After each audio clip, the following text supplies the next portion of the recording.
তো বড়াগুলো ভাজা হয়ে গেছে, আমি নামিয়ে নিলাম। একদম অল্প তেল দিয়ে অল্প আছে বড়াগুলো ভাজলাম। বাকি বড়াগুলো আমি ভেজে নিব। আর একটু সবসময় বড়া ভাজলে একটু চাপ দিয়ে দিবেন। সম্পূর্ণ ভিডিওটা আপনাদের সাথে শেয়ার করলাম, আমার ভিডিওটা না টেনে দেখবেন। হ্যাঁ, এটা হইলো পাদ্রা পাতা। তো আমি পাদ্রা পাতা বলে কেউ বা গন্ধ কাতালি পাতা, আর এটা হইলো আমরা বলি পাদ্রা পাতা। আমি এক বরিশালে আমার খালা ছিল, ওই খালার থেকে শিখছি খাওয়াটা। এটা যাদের পেটে প্রচুর পরিমাণ গ্যাস জমে যায় তাদের উপলক্ষ করে করে দেখাইতেছি। এটা অনেক উপকারী একটা ওষুধ। আপনারা যারা এই পাতাটা পাবেন এরকম করে কচলান দিলে একটা গন্ধ আসবে, কিন্তু খেতে কিন্তু গন্ধটা থাকে না, অনেক মজার হয়। তো আমি সেটাই বানাবো। আর এটা বানানোর জন্য আমি এই পাতাটা নিলাম, আর বানাবো কী করে, কী কী দিব সম্পূর্ণটা দেখবেন না টেনে। চলুন দেখি কী করে বানাই। হ্যাঁ, এটা হইলো পাদ্রা পাতা। তো আমি পাদ্রা পাতা বলে কেউ বা গন্ধ কাতালি পাতা, আর এটা হইলো আমরা বলি পাদ্রা পাতা। আমি এক বরিশালে আমার খালা ছিল, ওই খালার থেকে শিখছি খাওয়াটা।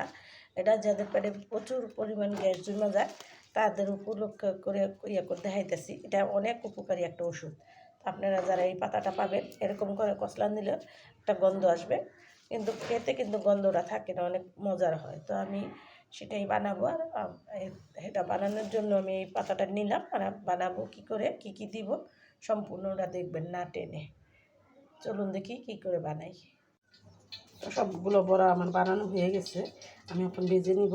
তো আমি সবসময় বড়া ভাজার আগে আমি একটু শুকনো মরিচ ভাজা নিই। আমি একটু শুকনো মরিচ ভেজে নিচ্ছি।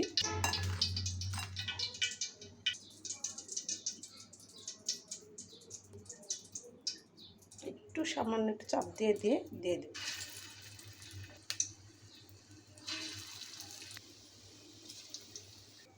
একদম অল্প আঁচ দিয়ে আমি সবগুলো বড়া দিয়ে দিলাম। আর কি কি উপকরণ দিয়ে বানালাম সম্পূর্ণটা আপনাদের সাথে শেয়ার করলাম। আপনারা না টেনে দেখবেন আর এরকম সুস্বাদু রান্না করে খাবেন। আর নতুন নতুন ভিডিও পেতে আমার সাথেই থাকবেন। সব সময় আমি চাই নতুন কিছু দেখানোর। তো আমি সবসময় আপনাদের সতর্কবাণী দিয়ে থাকি, চুলার আঁচ কমিয়ে রান্না করবেন, দুর্ঘটনা এড়িয়ে চলবেন। চুলা থেকে একটু দূরে সরে রান্না করবেন, দুর্ঘটনা এড়িয়ে চলবেন। বেঁচে যাবে হাজার হাজার জীবন, বেঁচে যাবে লাখ লাখ টাকা। আমার এই সতর্কবাণী আপনারা মেনে চলবেন। চুলা থেকে একটু দূরে সরে রান্না করবেন। তাই রোজার দিন মানুষের ভুলভ্রান্তি হইতেই পারে, আমার কথা অনেক ভুলভ্রান্তি আছে, আপনারা ক্ষমা দৃষ্টিতে দেখবেন। আর নতুন নতুন ভিডিও পেতে সাথেই থাকবেন।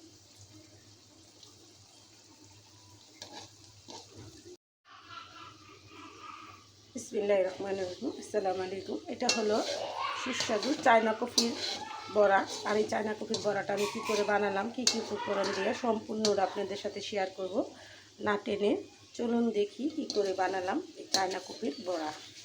দেখেন দেখতে যেমন লোভনীয় হয়েছে, খেতেও খুব অসাধারণ স্বাদ হবে। আপনারা একবার হলেও ট্রাই করে দেখবেন। চলুন দেখি।